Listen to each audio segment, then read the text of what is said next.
FM, la chronique du jour. La chronique économie sur l'impact que la paix définitive pourrait avoir sur l'essor économique de la région sud et par ricochet le pays. Mais ce n'est pas l'unique défi à relever.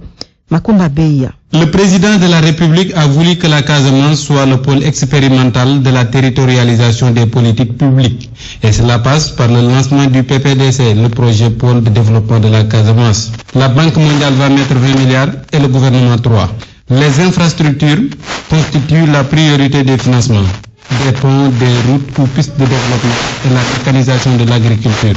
Et pour qui connaît l'absence de paix, doit savoir gré le président d'insister fortement sur la paix. Une paix définitive et durable, condition sine qua non de tout développement.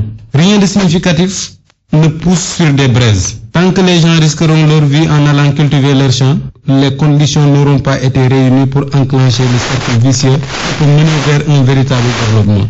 Personne ne va risquer sa vie en pourchassant un revenu. Personne non plus ne va risquer à investir dans un endroit où les balles peuvent crépiter à n'importe quel moment. Selon l'Institut de l'économie et de la paix, si seulement un quart des conflits dans le monde arrivait à un terme, cela permettait une addition de 2000 milliards de dollars de richesse. Et selon le GPI, l'indice global de la paix, le Sénégal occupe la 85e place sur 162 pays classés.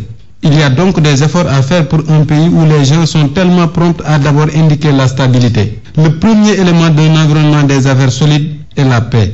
Maintenant, quand la paix sera effective et les ponts et routes inaugurés, l'autre tendance à renverser est culturelle. Selon l'un des présidents de conseils régionaux invités à la télévision nationale, même si l'agriculture est mécanisée, dit-il, il n'a pas bon espoir que cela va avoir un impact significatif sur les rendements.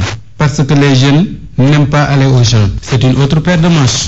Selon toujours les débatteurs, 80% des terres sont cultivées par les femmes. Et si vous avez bien entendu la directrice des opérations de la Banque mondiale, Mme Vera Songwe, elle semble plus encline à financer celles qui travaillent, puisqu'il s'agit d'elle.